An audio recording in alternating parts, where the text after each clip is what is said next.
여러분 안녕하십니까? 자, 오늘 꼭 알아야 하는 뉴스 프레스 라이브의 구경호입니다. 자, 9월 6일 금요일. 자, 오늘은요.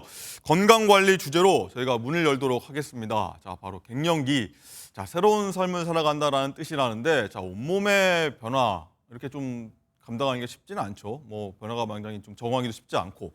자, 어떻게 갱년기를 슬기롭게 이겨내야 하는지 자, 한혁규 한의사 모시고 얘기 나눠보도록 하겠습니다. 안녕하십니까? 네, 어서 안녕하세요. 안녕하십니까? 네, 안녕하세요. 한의사 한혁규입니다. 네, 반갑습니다. 자, 이거 한번 인사를 먼저 해주셨는데 저희 네. 제작진이 깜짝 놀랐습니다. 이 훈남이시다가 한의사라는 게 네. 믿기지가 않으신데 자, BTS 담당 한의사라고도 하더라고요. 소개 잠깐 부탁드리겠습니다. 네, 그냥 여러분들 많이 오시고요. 네. 그냥 저는 그냥 진료만 볼 뿐 특별한 건 없습니다. 그냥 한의사 한혁규입니다. 이렇게 만나뵙게 돼서 너무 반갑습니다. 알겠습니다. 오늘도 좋은 정보 한번 주시길 바라겠고요. 자, 오늘 첫 번째 주제로 오늘 얘기 나눠보도록 할 텐데 자, 말씀해 드렸다시피 갱년기입니다. 자, 두 번째 사춘기라고도 저희가 불리기도 하는데 자, 이게 갱년기라는 게 나도 모르게 시작된다라고도 하는데 증상이 어떻습니까? 네, 일단은 갱년기 자체가 중년기에서 장년기로 접어드는 시기에 신체적인 변화가 있는 거예요. 사실 여성분들뿐만 아니고 남성분들한테도 나타날 수가 있어요. 하지만 여성분들이 그것 때문에 너무너무 고생이 많아요. 이게 여성 호르몬이 줄어들면서 신체적인 변화가 있는 건데 네. 그럴 때 우리 몸 전신에 나타나거든요. 막 심장이 두근두근 뛰거나 아니면 얼굴에 우리 화난다 그러잖아요. 네. 막 열딱지 뻗친다라고 저희 어머님은 어. 표현을 하는데 너무 화가 났다가 우울했다가 즐거웠다가 슬펐다가 감정 이런 기복이 좀 있다. 신체적인 증상 말고도 정신적인 증상도 나타나기도 해요. 예. 그리고 살도 쪄요. 예전만큼 살이 잘 빠지지 않아요. 라고 하시는 분들도 있고요. 그리고 관절염, 관절통 이런 증상도 있습니다. 즉, 어머니가 다 겪었던 것들이네요. 네, 맞아요. 그리고 빈뇨 증상도 있으시고요. 웃다가 갑자기 찌급 요실금 증상도 있으시고요. 즉, 몸 전체, 정신건강 전체에 나타나는 게 이 바로 갱년기라고 할 수 있습니다. 그렇군요. 말씀하시는 거 보니까 저희가 갖고 있던 한의사라는 이미지가 있는데 좀 방송인 같으시다 이런 얘기도 할 수 있을 것 같고 어쨌든 보면 이 초기에 빨리 진단을 해서 병원에 가야 한다라고 하는데 낯설기도 하고 좀 창피하기도 해서 병원에 좀 늦게 가서 좀 화를 좀 키운다 이런 얘기도 많이 들리더라고요. 맞아요. 병원에 가는 걸 저는 항상 추천을 드려요. 가까운 의원, 가까운 한의원에 그냥 가셔도 좋고요. 왜 그러냐? 한약 드세요. 아니면 주사 맞으세요. 뭐 이렇게 말씀드리는 게 절대 아니에요. 예. 검사만 받고 내 상황을 확실하게 알자라는 거예요. 갱년기 누구한테도 옵니다. 그리고 심지어 요새는 20대들한테도 갱년기 증상이 올 수가 있어요. 20대요? 호르몬 밸런스가 불안정하면은 그런 증상이 올 수 있기 때문에 그러니까 절대 창피한 게 아니에요. 그렇기 때문에 이제 저희는 이제 병원에 가셔서 진단을 받으세요라고 말씀을 드려요. 치료는 안 하시더라도요. 네. 내 상황을 내가 알아야 되니까요. 그렇군요. 어쨌든 말씀을 쭉 해주셨습니다. 뭐 자가 진단법이 지금 나가고 있는데 뭐 여러 가지 증상을 말씀해 주셨습니다. 꼭 관리 필요한 부분인데 어쨌든 이 극복하기 위해서 실생활에서 저희가 이겨낼 수 있는 방법들 뭐가 있을까요? 네, 지금 보시면 자가진단법 쭉 보시면은 맞습니다. 전신에 걸쳐서 다 나타난다라는 느낌이 드실 수 있으실 거예요. 벌써 우리 시청자분들은 이렇게 손가락 접으면서 테스트를 해보실 텐데요. 네. 이게 11개 항목이에요. 이 중에서 3개 이상이다? 그럼 나는 갱년기일 수 있겠구나라고 그중에 하고 3개만 해당돼도요? 네, 3개만 해당돼도요. 분명히 벌써 한 손 다 접으신 분들 많으실 거예요. 이렇다고 우울해하시지 마세요. 심지어 남성분들에도 저렇게 나올 수가 있거든요. 네. 자, 우리는 어떻게 관리하냐? 이게 더 먼저인 거예요. 네. 첫 번째, 이런 분들 많으세요. 저희 환자분들 중에서도. 옛날만큼 다이어트 했는데 옛날만큼 살이 안 빠져요. 난 분명히 적게 먹었는데 뭔가 잡히는 게 더 많아요. 이러신 분들 계세요. 네. 즉, 체중 관리 먼저 하셔야 되는 거예요. 체중 관리. 왜 그러면 몸이 예전 같지가 않거든요. 즉, 여성 호르몬이 쭉 떨어지면서 내 체지방은 쭉 올라갈 수밖에 없어요. 그렇기 때문에 이제 체중 관리가 중요해요. 왜 그러냐? 체중 관리 자체는요. 나한테 고혈압이나 당뇨도 유발할 수가 있고요. 예. 비만은. 그리고 관절통, 무릎 아파요, 허리 아파요 하시는 분들 많으시잖아요. 특히 예. 어머님분들 많으세요. 어떻게 됩니까?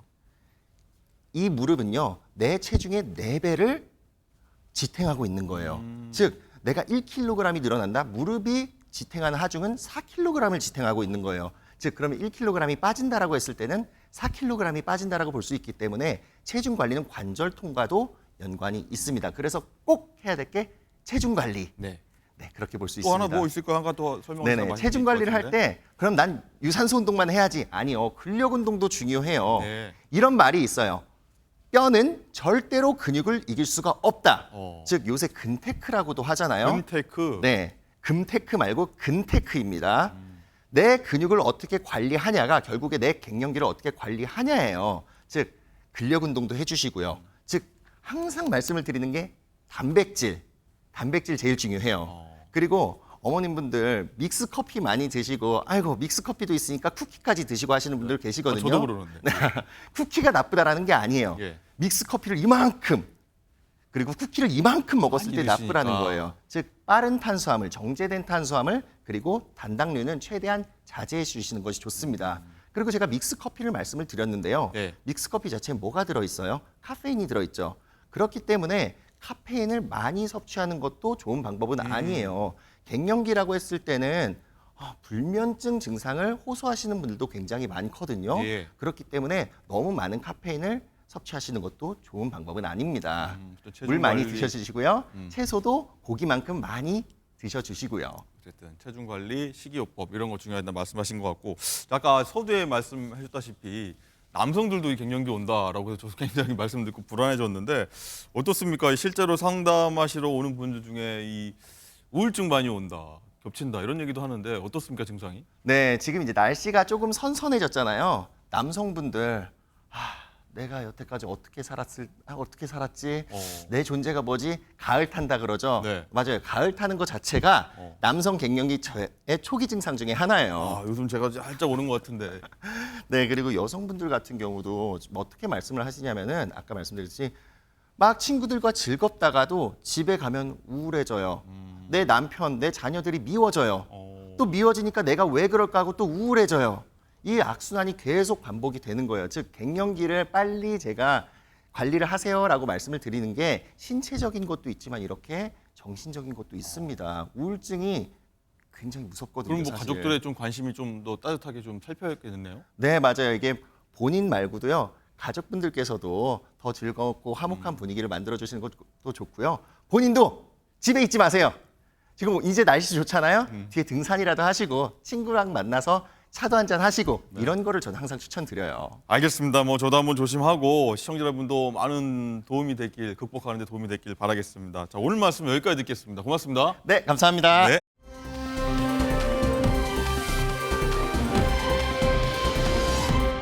네, 그럼 관련해서 장가희 기자, 장 기자랑 함께 하도록 하겠습니다. 어서 오세요. 안녕하세요. 안녕하십니까. 자, 미국 대선 불과 60일 남았습니다. 누가 앞서가고 있느냐 여러 지표를 한번 확인해 볼 텐데 이 선거 자금 흐름을 한번 보겠습니다. 여기서 뭐 누가 더 강한 지지를 받고 있느냐도 한번 추측해 볼 수 있을 것 같아서요. 자, 보니까 이 지금 해리스 후보가 트럼프에 앞서고 있다 이런 얘기들 나오더라고요. 그렇습니다. 조 바이든 대통령이 이 재선 도전을 포기를 하고 해리스 부통령이 민주당 새 후보로 등판을 하면서 돈의 흐름이 좀 달라졌다 이렇게 볼 수 있을 것 같습니다. 바이든 대통령이 지난 6월에 TV 토론에서 트럼프 후보에게 참패한 이후에 민주당 지지자들이 등을 돌렸었거든요. 그런데 이제는 기부 행렬이 이 해리스 후보에게로 이어지고 있는 건데요. 8월 말 기준으로 해서 미국 연방선거관리위원회에 제출된 해리스 캠프 보유 선거 자금은 네. 6,900억, 오. 그리고 트럼프 캠프는 3,600억으로 오. 나타났습니다. 해리스 측 자금이 2배나 많은 거죠. 그렇네요. 또 이 정당 계좌에 모이는 돈도 민주당이 공화당을 앞서고 있습니다. 물론 또 슈퍼팩이라고 해서 기부 액수에 제한이 없는 모금의 경우에는 뭐 일론 머스크 등 든든한 후원자를 앞세운 트럼프가 앞서지만 전체적으로 봤을 때는 현재까지 해리스가 좀 앞서고 있는 상황입니다. 그렇군요. 저 해리스가 뭐 선거 자금이나 뭐 지지도 측면에서 조금 앞서간다 이렇게 좀 볼 수 있겠고. 자, 그런데 우리나라 개미들이 뭐 벌벌 떨고 있다. 뭐 이런 얘기도 들리는데 뭔가요? 그렇습니다. 사실 우리나라는 정치인들마다 테마주라는 게 있잖아요. 그래서 지지율이 좀 바뀔 때마다 그 테마주의 주가도 왔다 갔다 하는데 네. 트럼프 후보 같은 경우에는 자신이 SNS 기업을 소유를 하고 있거든요. 그래서 이 SNS 기업의 모 회사 트럼프 미디어가 미국 나스닥에 상장이 돼 있습니다. 이 주가가 지금 계속 하락하는 추세여서 이 트럼프 후보의 지지율을 보고 투자를 했었던 이 우리 서학개미들도 네. 울상인 겁니다.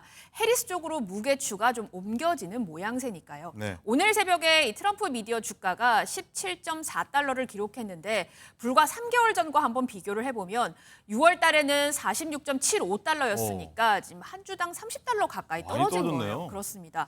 자, 이유는 트럼프가 선거 그리고 소송 비용으로 재정적인 어려움을 겪고 있어서 이 주식 지분을 매각을 해서 돈을 마련할 가능성이 높아졌기 때문이다라는 분석이 나옵니다. 트럼프는 이 주식의 약 59%, 우리 돈 2조 6,800억 원어치를 보유를 하고 있어서요.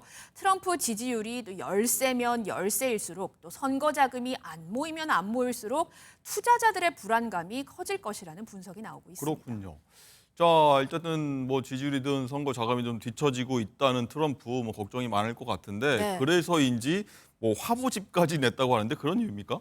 네, 그러니까 이 출판 기념회 때 정치인들이 우리는 이렇게 자금을 모으잖아요. 그런 것처럼 트럼프는요 고가의 화보집을 냈습니다. 고가의 화보집. 이 화보집 이름은 미국을 구하라이고 표지에는요 지난 7월에 이 피격 사건 당시 미국 성조기와 자신이 이렇게 주먹을 불끈 쥔 모습이 나와 있습니다. 네. 그런데요 가격이 굉장히 비쌉니다. 얼마입니까? 이게 360쪽 분량 정도 되는데 우리 돈으로 13만 원이고요. 아, 13만 원이랍니까? 13만 원이고 트럼프의 사인이 있다라고 하면 67만 원입니다. 아, 자필입니까? 그렇습니다. 그렇군요. 어쨌든 보니까 이 트럼프가 이런 식으로 자금 모은 게 뭐 한두 번은 아니라고 하더라고요. 그렇습니다. 트럼프가요. 지난 2022년에도 사실 화보집을 냈었습니다. 그때 사진 300장과 이 설명 몇 줄이 실린 이 화보집인데 당시 자신이 사인이 있으면 35만 원, 사인이 없으면 9만 원에 팔았습니다. 이제 오바마 전 대통령 같은 경우에는 퇴임 후에 3년 동안이나 숙고해서 집필해서 800쪽이 넘는 이 회고록을 냈었는데요. 트럼프는 자신이 집권한 후에 사진과 이 사인을 넣고 수십만 원에 판 겁니다. 또 뿐만 아니라요. 네. 이번에 화보집을 내는 동시에 트럼프는 자신이 소유한 SNS 회사 이 트루스 소셜을 통해서 디지털 카드를 판매를 한다고 하는데 이 트럼프가 춤을 추거나 하는 이 디지털 카드를 만약에 15장을 사게 되면 실물로도 이 카드를 준다고 합니다. 그래서 이게 한 장당 13만 원이라고 합니다. 한 장당요? 네, 굉장히 비싸죠. 또 이 실물 카드를 받게 되면 바이든 대통령과 지난 6월에 토론했을 때 입었던 이 트럼프의 양복을 잘라서 그 카드에 장식을 하기로 했다고 합니다. 예, 뭐 트럼프가 이제 비즈니스에 좀 뛰어나다고 네. 했는데 이런 것까지 좀 뛰어나다고 볼 수 있겠고 어쨌든 트럼프의 아들들도 좀 최근에 주목받고 있다고 하던데 무슨 내용인가요? 맞습니다. 눈썰미가 좀 좋으신 분이라면 사실 이 트럼프 재임 기간 동안 백악관 행사에서 이 트럼프의 어린 아들 많이 본 적 있으실 텐데요. 초등학교 때 이미 키가 180cm를 넘었습니다. 초등학생 때요? 그렇습니다. 그런데 지금은 18살인데 2m가 넘는다고 어. 합니다. 사실 엄마가 180cm 모델 출신이니까 아들의 키도 무척 큰데요. 얼마 전 뉴욕 대학교에 입학을 했다고 합니다. 그렇군요. 자, 아들 얘기했고 엄마죠. 멜라니아 여사. 네. 최근 안 보이더라고요. 그렇습니다. 불화설이 좀 있었죠. 사실 지난 7월 같은 경우에 공화당 전당대회에서 이 트럼프가 멜라니아 여사에게 입을 이렇게 좀 삐쭉 내밀었어요. 키스를 좀 하려고 입을 내밀었는데 멜라니아 여사가 좀 교묘하게 피하면서 트럼프 후보를 그냥 가볍게 안았습니다. 또 과거에도요. 2018년 대통령 취임 이후에 멜라니아 여사는 5달이나 늦게 백악관에 들어갔고 2020년 트럼프 전 대통령이 바이든에게 패배했을 때는 멜라니아 여사가 이혼을 결심했다. 이런 보도까지 나온 적이 있습니다. 네, 어쨌든 트럼프 캠프 좀 심상치 않게 돌아간다 이런 좀 네. 얘기를 좀 읽을 수 있었고 자 앞에서 리포트 봤지만 이 푸틴 러시아 대통령은 대선에서 트럼프가 아닌 해리스를 지지한다고 밝혀서 이거 진짜 속내가 뭐야라고 지금 궁금한 것 같아요. 맞습니다. 이 트럼프 전 대통령이 전임 당시 러시아에 뭐 많은 제재를 부과했기 때문이다라는 게 표면적인 이유인데 사실 트럼프는 푸틴 또 김정은과 좋은 관계라고 했는데 의외 아니야? 이렇게 생각을 하실 네. 겁니다. 하지만 이 미국 정보기관에서는요. 푸틴이 실제로 미국 대선에서 트럼프의 승리를 바란다고 보는데요. 왜냐하면 트럼프가 우크라이나 지원에 좀 회의감을 드러내면서 2년 반 정도 진행 중인 이 러시아와 우크라이나 전쟁을 끝내겠다고 공언하고 있기 때문입니다. 그래서 이 푸틴이 공개적으로 트럼프의 맞상대를 지지한다고 발언을 하는 건 사실은 트럼프를 측면 지원하는 전략일 가능성도 제기가 되고 있습니다. 그렇군요. 자, 이런 가운데 아까 좀 전에 트럼프 아들, 굉장히 키 큰 아들 얘기 주목받고 있다 했는데 이 푸틴 얘기 나온 김에 푸틴도 뭐 숨겨진 아들이 있다. 뭐 이렇게 좀 보도가 나왔습니다. 맞습니다. 지금 푸틴 나이가 한국 나이로 따져보면 73살이에요. 73. 네, 그런데 지금 여자친구가 31살이나 어린 이 체조 선수 출신 이 연인이 있는데 이 연인과의 사이에 9살 그리고 5살 두 아들을 숨겨두고 있다라는 외신 보도가 나왔습니다. 이게 러시아 반체제 인사의 보고서에 따른 건데 이 형제는 또래 아이들과 교류 없이 가정교사, 유모, 경비대에게 둘러싸여서 살고 있다고 합니다. 푸틴 대통령은 사실 전처와 사이에서 딸 둘을 낳았어요. 그 딸들은 지금 30대 중후반이거든요. 오. 자, 그런데 자신과 이 연인과의 사이에서 아들이 딱 태어나니까 당시에 너무 기뻐서 드디어 마침내 남자아이가 태어났다라면서 여러 번 기쁨의 소리를 질렀다라는 보도도 있었습니다. 그렇군요. 어쨌든 뭐 우리 정서로서는 좀 이해하기 힘든 내용들이 좀 있네요. 알겠습니다. 뭐 장 기자가 국제 소식 흥미롭게 전해줘서 한눈에 쏙 이해할 수 있었습니다. 자, 잘 들었습니다. 네.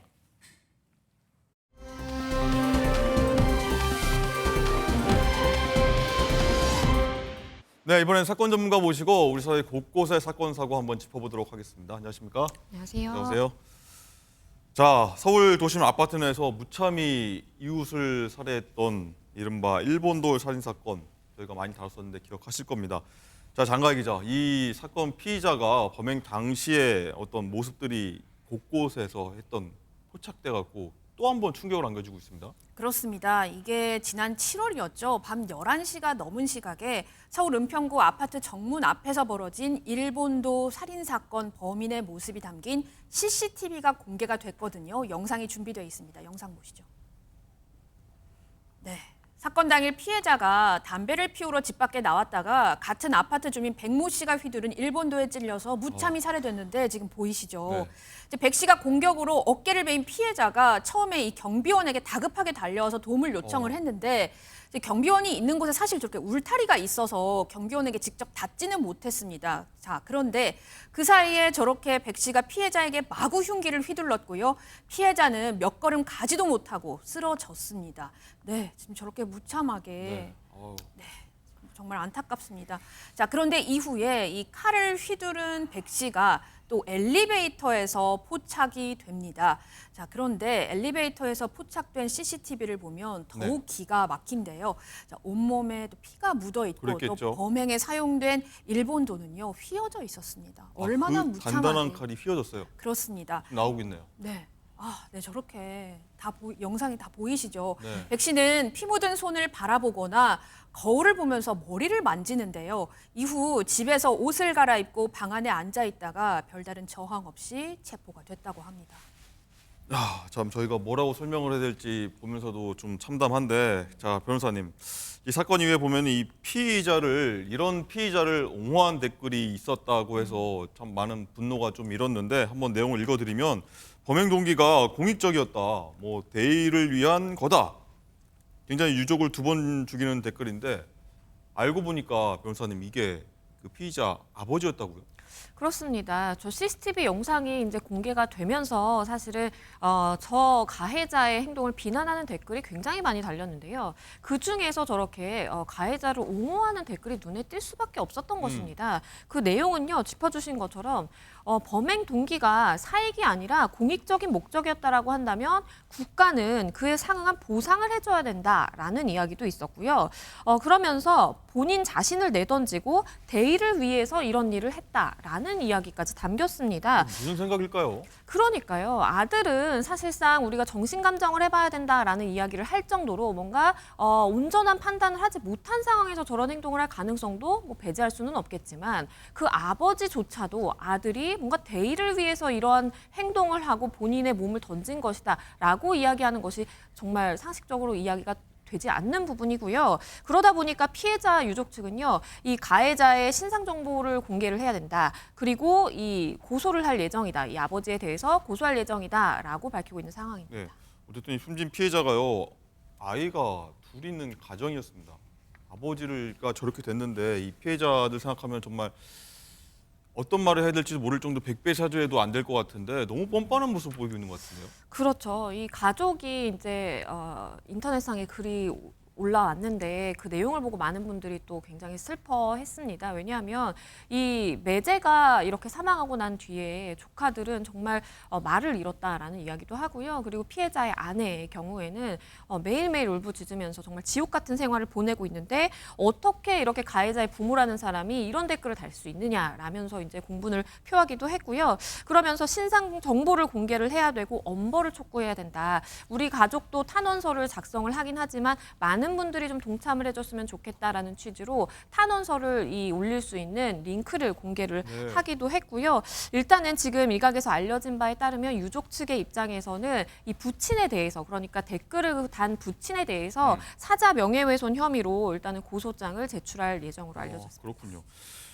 자, 근데 더 충격적인 거는 이 피의자 이 아버지가 이 댓글을 썼다고 한 피의자 아버지가 아직도 이 유족들과 한 아파트에 살고 있다 이런 얘기가 나와서 자, 유족들 어떤 생각감 가지면서 살고 있을까 좀 걱정이 많이 됩니다. 자, 그럼 와중에 이 피의자가 국민참여재판을 원한다 이런 뜻을 밝혔다고 하는데 국민참여재판이라고 하면 본인에게 유리한 건가요? 뭔가요? 전혀 유리하다라고 판단이 되지 않음에도 불구하고 일단은 어쨌든 재판을 받는 피고인으로서 국민참여재판을 본인이 받고자 할 때는 이제 신청을 해볼 수는 있습니다. 인정된 권리이기 때문에 일단은 본인이 희망 의사를 재판부에 밝힌 것으로 지금 판단이 되고 있는 상황이고요. 이거 봐도 더 불리할 것 같긴 한데 왜 맞습니다. 저럴까요? 국민참여재판의 경우에는 사실 이제 배심원단이 참석을 해서 이러한 재판 내용을 같이 심의를 하고 그 부분에 대해서 이제 유죄다 무죄다 판단을 하고 실제 양형까지 합니다. 물론 재판장이 이거에 구속이 되는 것은 아니고 별도의 이제 판단을 가능하긴 하지만 사실상 만약에 그와 배치된 판단을 하고자 한다면 그 이유를 판결문에 설시해야 되거든요. 아마도 본인의 입장에서는 나는 이렇게 누군가가 나를 도청하고 있고 누군가를 내가 우리 국익을 해야 하는 목적이 있기 때문에 그 사람을 내가 응징한 것이다라는 것을 많은 사람들 앞에서 인정받고 싶기 때문에 이러한 국민참여재판을 선택을 한 것으로 보이는데요. 객관적으로 봤을 때 올바른 판단이라고 보이지는 않습니다. 네, 피해자 발인 사진까지.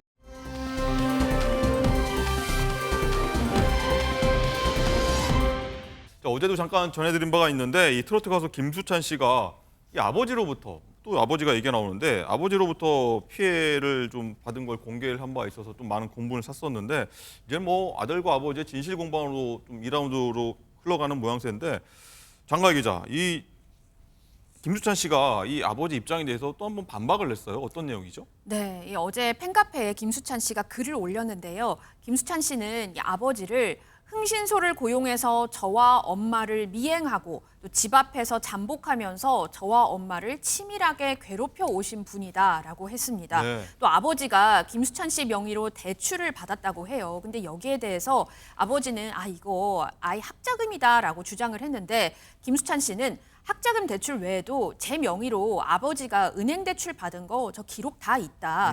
그리고 대출금, 아버지가 받은 그 대출금 우리 엄마가 다 변제했다라고 했습니다. 또 김수찬 씨는 저희 가족에게 폭행을 일삼던 이 아버지 때문에 구급차에 엄마가 실려가서 내가 응급실에 같이 가던 그날 저는 고작 10살이었습니다. 라고 했습니다. 아버지에게는 이 모든 게 그냥 지나간 일, 없던 일이라고 생각할 수 있겠지만 저희에게는 이제 굉장히 고통스러운 일이었다라고 김수찬 씨가 토로했습니다. 그렇군요. 자, 사실관계를 좀 따져봐야 되겠지만 일단은 이 주장이 모두가 맞다고 하면은 어쨌든 상처받는 쪽은 아들 김수찬 씨가 아닐까요? 그렇죠. 본인이 아마도 이제 사실은 이제 추구하는 이미지도 있고 연예인이고 그럴 텐데 이러한 가족과의 이제 불화가 이제 대두가 되면서 사실상 이미지에 타격을 입을 수도 있는 것이고 가장 좀 상처를 받을 것으로 보입니다. 일단 지금 기사를 이제 확인하고 본인이 부친에게 전화를 걸었다라고 해요. 네. 사실 오랜 시간 동안 연락을 하지 않았지만 본인이 용기를 내서 어쨌든 전화를 했고 그러면서 어떻게 이렇게 거짓말을 할 수 있느냐라고 본인이 따져 물었더니 부친께서 정정을 요청하겠다. 이 언론사들의 정정을 요청할 것이고 본인이 이제 사실관계에 부합하는 입장이 곧 나올 것이다라고 아마도 이야기를 한 것으로 보여요. 정말로 부친이 이렇게 김수찬 씨와 통화를 한 것처럼 본인이 애초에 했던 뭐 변명이라든지 이런 부분에 대해서 정정이 될지 좀 지켜봐야 되는 포인트라고 보이고요. 가족 간의 분쟁이기 때문에 사실은 이렇게 어떠한 뭐 법적 공방으로 흐르는 것보다 당사자 간의 이제 합의를 통해서 원만하게 사실 해결하는 것이 좀 가장 좋겠다라는 생각도 듭니다. 그렇군요. 어쨌든 뭐 갈등하고 이 피해 상황이 계속 된다고 하면은 뭐 누가 봐도 아버지 쪽에 좀 뭐 문제가 있어 보이는데 아버지 법적 처벌도 가능합니까?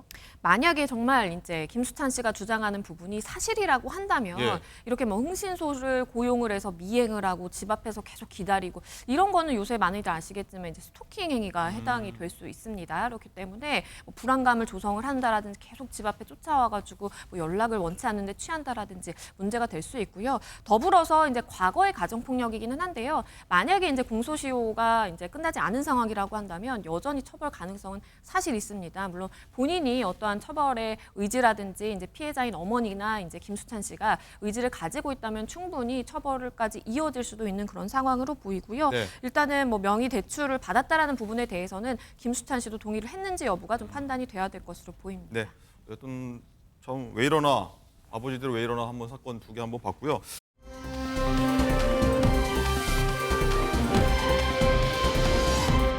자, 마지막 사건은요. 이 남자친구 몰래 혼인 신고를 한 여성의 얘기입니다. 장가 기자, 이 합의를 해서 혼인 신고를 해야 될 텐데 이 여성이 갑자기 혼자서 혼인 신고를 했다. 왜 이런 겁니까? 남자친구가 이 치매에 걸리니까요. 안하무인으로 마음대로 행동을 한 남자친구 겁니다. 치매. 그렇습니다. 제가 이 사건을 한번 천천히 설명을 드려볼 텐데요. 간호조무사인 A씨가 2019년 한의사인 남성을 만나서 교제를 하기 시작했습니다. 자, 이후에 남자친구 한의원에 이 여성이 근무를 하면서 일상생활까지 함께 이제 다 공유를 했는데요. 그런데 이 한의사 남친이 진료를 다 마친 환자에게 이제 진료 받으세요라고 얘기를 하는 등 조금 인지 능력이 떨어지는 행동을 하기 시작했습니다. 자, 그래서 결국에는 좀 기억력 저하가 급속히 진행되는 이 크로이츠펠트 야코프 병이라는 진단을 받게 됐는데, 네. 자, 이 간호조무사인 여자친구는 그때부터 이 남자친구가 정상적인 의사결정이 조금 어려워지니까 자신의 지시대로 행동을 하는 이 상황을 악용하기 시작한 겁니다. 특히 남자친구와 혼인신고서도 위조해서 구청에다 제출을 했고요. 또 남자친구 계좌에서 6천만 원을 꺼내서 4천만 원을 썼다고 합니다. 또 남자친구 가족에게 남자친구가 이 치매를 앓는 사실을 숨기기도 했답니다. 그렇군요. 자, 좀 짚어볼 내용들이 좀 많은 것 같은데 양진 변호사님, 일단은 여성이 뭐 사실혼 주장하고 있는데 한번 진위 여부를 한번 확인해봐야 될 것 같고, 이 몰래 썼다는 4천만 원까지, 자, 이거 다 어떻게 좀 저희가 짚어봐야 될까요? 일단은 사실혼이 인정이 되기 위해서는 두 사람 당사자 간의 혼인의 의사가 합치가 돼야 되고요. 혼인의 실체가 존재해야 됩니다. 그런데 재판부는 그렇지 않다라고 본 것 같아요. 왜냐하면 본인이 어쨌든 동의가 없다라는 사실을 미필적으로나마 인지를 했음에도 불구하고 혼인신고를 강행을 했다라는 거예요. 그렇기 때문에 혼인의 의사 합치가 없는 이러한 혼인신고는 무효다. 사실혼 관계가 성립하지 않았다라고 재판부는 판단을 했고요. 이 여성에 대해서 사실상 이 청사처벌도 내려졌습니다. 징역 8개월이 선고가 됐는데요. 아마도 이제 혼인신고 문서를 위조하고 이것을 행사했고, 그리고 남성을 어떻게 보면 뭐 치매를 앓고 있는다라는 점을 악용을 해서 사기 행위를 벌인 것이기 때문에 실질적으로 형사처벌까지 받게 됐습니다. 알겠습니다. 오늘도 한번 사건 사고 이렇게 한번 알아봤고요. 마무리하겠습니다. 오늘 말씀 감사합니다.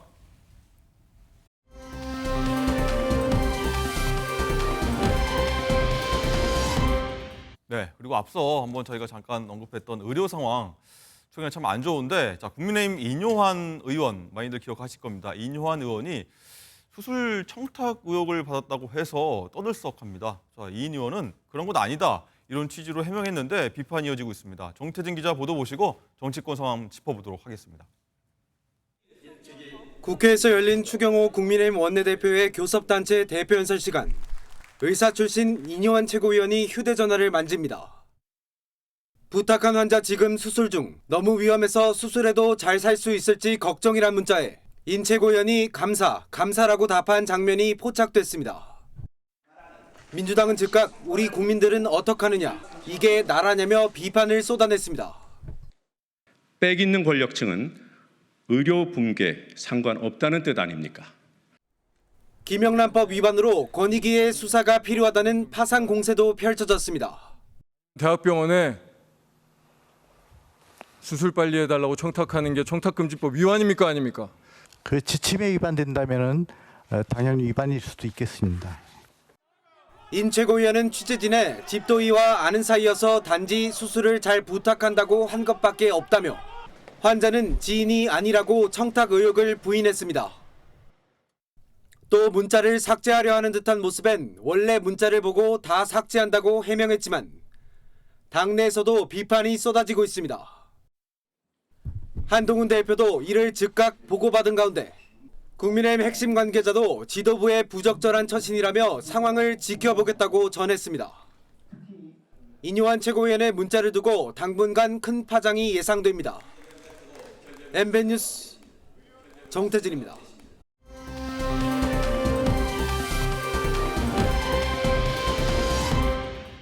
네, 지금부터는 정치의 맥락과 그 이면을 짚어줄 전문가분들과 함께하도록 하겠습니다. 안녕하십니까? 네, 안녕하세요. 어서 오십시오. 자, 오늘은요, 이른바 이 삼김 여사들, 뭐 삼김 시대가 아니라 삼김 여사들에 대해서 얘기를 한번 해보려고 합니다. 자, 먼저 김건희 여사의 이 총선 공천 개입 의혹이 제기가 어제 됐고, 한번 김 여사가 이 총선 공천 시기에 오선의 이 김영선 당시 여당 의원에게 이 지역구를 김해로 옮겨서 출마해 달라. 그러면 대통령이 맞춤형 지역 공약 마련하겠다. 이런 취지의 메시지를 보냈다는 내용이라서 굉장히 파장이 크게 나왔고 해명도 많이 나왔습니다. 관련해서 목소리들 오늘 얘기까지 한번 듣도록 하겠습니다. 김건희 여사가 총선 당시 여당 공천에 관여했다는 언론 보도가 나왔습니다. 이 보도가 사실이라면 소문이 무성하던 김건희 여사의 당무 개입과 선거 개입, 국정농단이 실제로 있었다는 것이 되기 때문에 경악할 수밖에 없습니다. 이것이 사실이라면 대통령 부인이 직접 공당의 공천에 개입한 선거농단 아니겠습니까? 개혁신당도 선거 때 보면은 이런저런 제보가 뭐 이 건에 관해서도 제보를 들은 바가 있긴 합니다. 근데 완결성이 떨어집니다.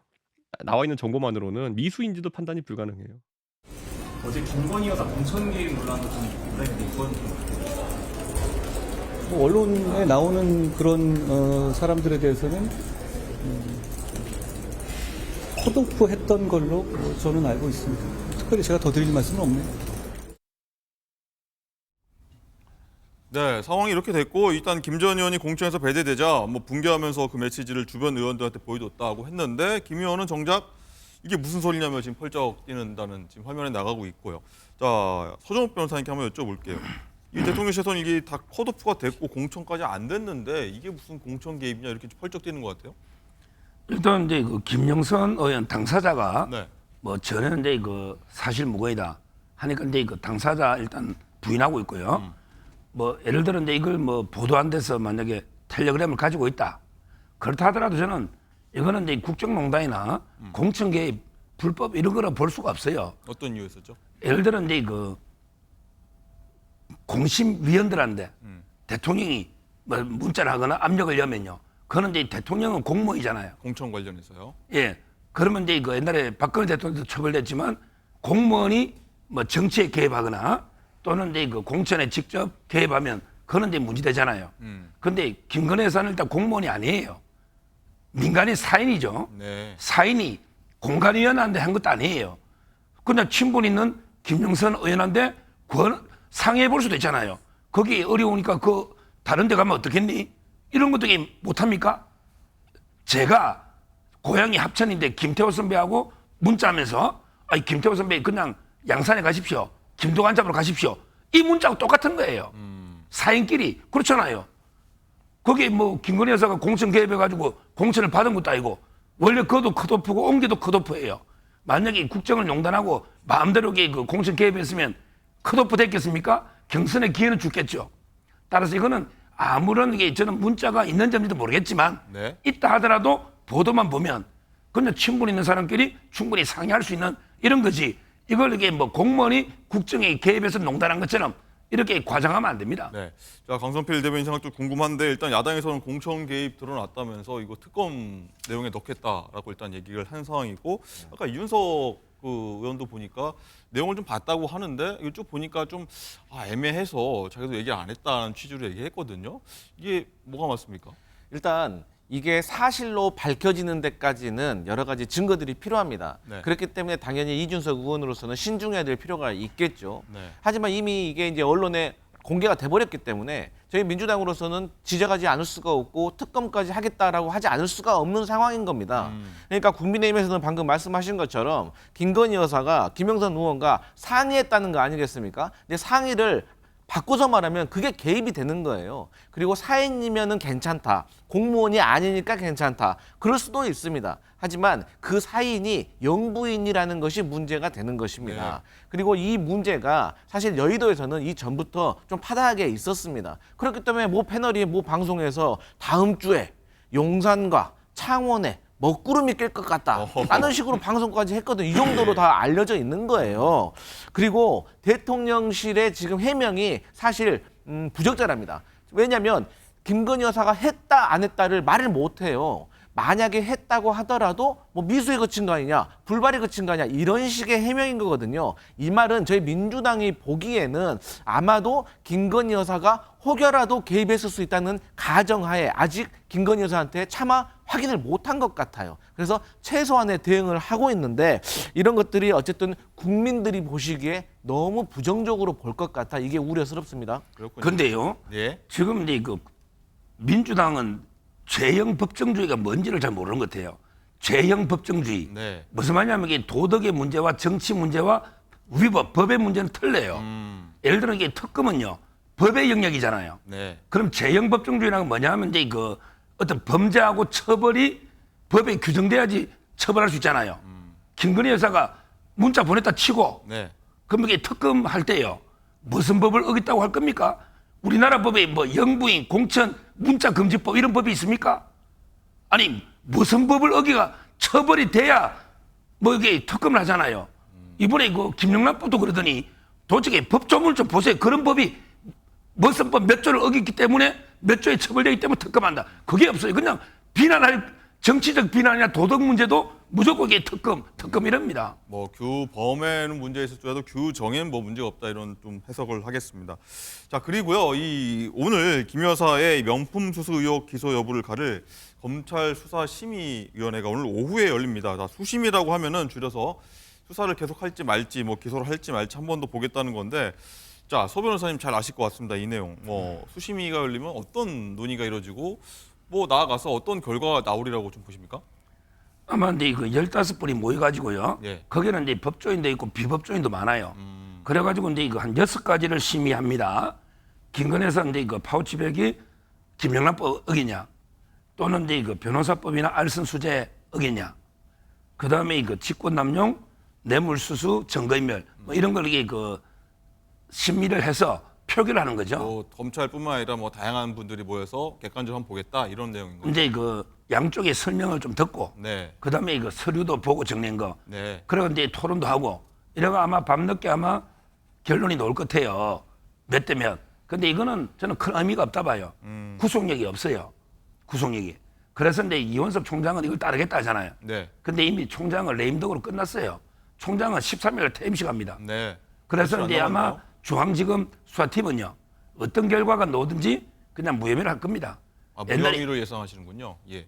아니, 뭐 수심에서 무혐의로 놓으면 이게 당연히 무혐의하고요. 수심에서 이제 그 기소 의견 넣어도 이미 검찰 수사팀은 무혐의라고 했잖아요. 네. 이미 중앙지검에서 어떤 결과가 나와도 저는 무혐의한다. 구속력이 없다. 이래 봅니다. 네. 뭐 강성필 대변인께 짧게 여쭤보겠습니다. 혹시나 뭐 다른 반대 결과가 나온다고 하면은 뭐 관계성 없다고 하셨지만 파장이 좀 커질지 않을까 싶은데요. 맞습니다. 근데 이제 수심위에서 지금 현재 중앙지검 수사팀하고 다른 의견을 낸다고 하더라도 네. 아마도 서정욱 변호사께서 말씀하신 것처럼 중앙지검 수사팀은 무혐의로 종결을 할 것 같습니다. 그런데 이게 상당히 위험한 것이 쉽게 말해서 이게 국민 여론을 무시하는 거거든요. 그러니까 이 김건희 여사가 명품백을 받는 것을 온 국민이 그 영상으로 봐버렸는데 대통령과 직무 관련성이 없다. 그리고 청탁을 한 사람이 내가 청탁을 했다고 하는데 청탁이 없었다. 뭐 이런 내용들이 국민들 보시기엔 납득할 수가 없는 내용이거든요. 네. 그래서 이렇게 되면 국정 동력의 지지가 되는 어떤 지지율에 상당히 치명적인 결과를 낳을 것이다 이렇게 봅니다. 네, 알겠습니다. 자, 삼김 여사들 중에 이제 두 번째 김 여사 한번 볼 텐데 김정숙 여사 얘기입니다. 자, 김정숙 여사가 지인을 통해서 5천만 원을 딸 다희 씨에게 송금을 했다. 이게 좀 굉장히 문제가 되고 있어서 일파만파가 퍼지고 있는데, 자, 관련해서 조국 대표가 대신 해명 같은 얘기를 어제 내놓은 바가 있습니다. 어떤 얘기인지 듣고 이어가도록 하겠습니다. 당시에 김정숙 여사가 송금을 이제 할 그 무렵에 양산저택과 그 은행이 있는 그 길이 있는데 그 길에 극우 단체가 엄청나게 시위를 하고 있었어요. 지금도 사실 하고 있지만 문재인 대통령과 또 가족이 나가기만 하게 되면 꽹가리 치고 스피커 틀고 쌍욕을 하고 이게 초반에 난리였거든 당시에.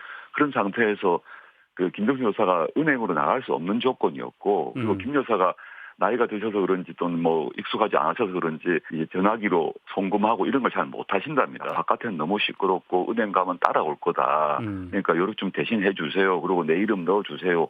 이렇게 했다고 윤건영 의원이 얘기를 했습니다. 네, 쭉 뭐 말 그대로 설명을 쭉 들었습니다. 자, 유동욱 변호사님은 다 설득력이 있는 얘기다, 납득이 될 만한 얘기라고 좀 보십니까? 그 말도 안 되는 이제 그 궤변으로 변명하는데 더 국민들 화만 돋구는 거예요. 김정숙 여사가 외출의 사진이요 엄청나게 많습니다.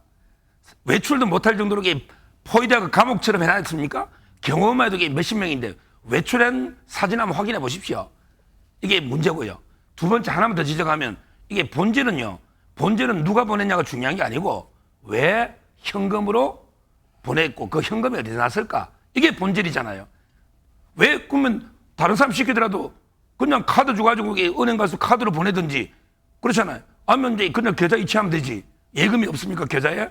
왜 현금을 갖다 줘가지고 FIU 통보되도록 왜 그렇게 합니까? 그게 본질이에요. 그렇군요. 어쨌든 이 강성필 대변인 상도 궁금한데 이 뭐 검찰도 다 아는 내용을 왜 지금 와서 이러고 있느냐는 게 좀 야당 측 얘기가 있는데 어쨌든 이 다혜 씨 같은 경우에는 민주당 국민의힘의 입장에서 보면은 왜 이 해명을 해야지 화만 내고 있냐 SNS에 올린 글 있지 않습니까? 이런 얘기까지 나오고 있어서 비판도 나오고 있는데 어떻게 얘기하시겠습니까? 일단 첫 번째로 김정숙 여사가 잘못된 검은 돈이었다고 하면 이것을 왜 흔적이 남는 송금을 했겠습니까? 그냥 말 그대로 현금으로 갖다 주라고 했겠죠. 이름을 넣었으니까요. 네네. 그러니까 이것은 명백하게 본인의 은행 업무에 대해서 미숙하기 때문에 그리고 수십 명의 경호원이라고 하는데요. 경호원 수십 명 없습니다. 예. 그리고 갈 때마다 어떻게 보면 은행을 따라와서 다른 구설수가 오를 수 있기 때문에 그렇게 조심을 하다 보니 그랬던 것 같고요. 두 번째로 그러면 왜 문대하 씨는 말씀하신 것처럼 해명을 하지 않고 저런 뭐 이쯤 하면 막 가자는 거죠. 이런 말을 하는 것인가. 저도 처음엔 좀 의아했습니다만 누가 그러시더라고요. 문다혜 씨가 지금 한 3년 정도 수사를 받고 있고 문다혜 씨의 지인들까지 받고 있다고 합니다. 그런데 사실 검찰 조사를 3년이나 받고 압수수색을 한번 받잖아요. 그러면 아침 7시에서 7시 반만 되면요 트라우마가 생긴답니다. 왜? 언제 또 들어올지 모르니까. 이런 것들이 아이도 있는데 그래서 이런 것들에 대한 어떤 분노가 조금 반영된 것이 아닌가 저는 그렇게 보여집니다. 네. 자, 그런가 하면 이제 검찰이요 이제 피의자 신분인 문 전 대통령에게 이제 9일입니다. 다음 주 월요일 증인신문 출석 요청을 했다고 합니다. 문 전 대통령은 이 망신주기 아니냐 하면서 불참 뜻을 밝혔다고 하는데 서 변호사님 이 출석이 의무는 아닌 거죠? 의무는 아닌데요. 네. 아마 이제 그 이상직 이사장은 나온대요. 교도소에서 영상으로 참여한대요. 원래는 이제 참여해가지고 이제 반드시 문하고 자기도 할 말 있으면 해야 되잖아요. 근데 나머지 3명은 불출석을 했고요. 이상직 이사장만 이제 그 교도소에서 영상으로 참가하는데. 뭐 저는 문 대통령이 떳떳하면 원래는 참가해서 반드시 신문하는 게 이게 맞죠. 그런데 안 한다고 합니다. 그렇군요. 자, 그럼요. 이 마지막으로 삼김 여사 중에 마지막 김 여사 민주당 이재명 대표의 부인 김혜경 씨 얘기로 넘어가겠는데 자, 어제 검찰 소환 조사를 받았습니다. 그 목소리 듣고 얘기 이어가도록 하겠습니다. 법인카드 사적 유용 혐의는 인정하시는 건가요? 혹시 오늘 어떤 부분 위주로 혐의 소명하실까요? 오늘 조사에서 어떤 부분 주로 질문 받으셨을까요? 혐의는 여전히 부인하시는 건가요? 네, 어제 경기도 법인카드 유용 혐의로 조사받은 건데 2시간 조사 이어졌는데 답변을 거부했습니다. 어떻게 보셨습니까? 일단 공직선거법 이후에 8월 29일 날 출석을 했습니다. 그런데 공직선거법이 이게 재개가 된 겁니다. 이 재판이. 그렇기 때문에 날짜가 겹친 거죠. 그렇기 때문에 김혜경에서는 9월 19일 날 가겠다라고 했는데 검찰이 더 빨리 와라 해서 9월 5일 협의해서 간 건데 결국은 그렇습니다. 민주당이 보기에 아니 야당 대표의 배우자가 고작 10만 원 그러니까 10만 원에서 본인 바깥 빼면 한 8만 원 정도를 다른 정치인의 배우자에게 버카로 계산한 것 때문에 지금 포토라인에 세우는 것이 과연 정당한가 공정한 수사인가 이런 의문이 있는 겁니다.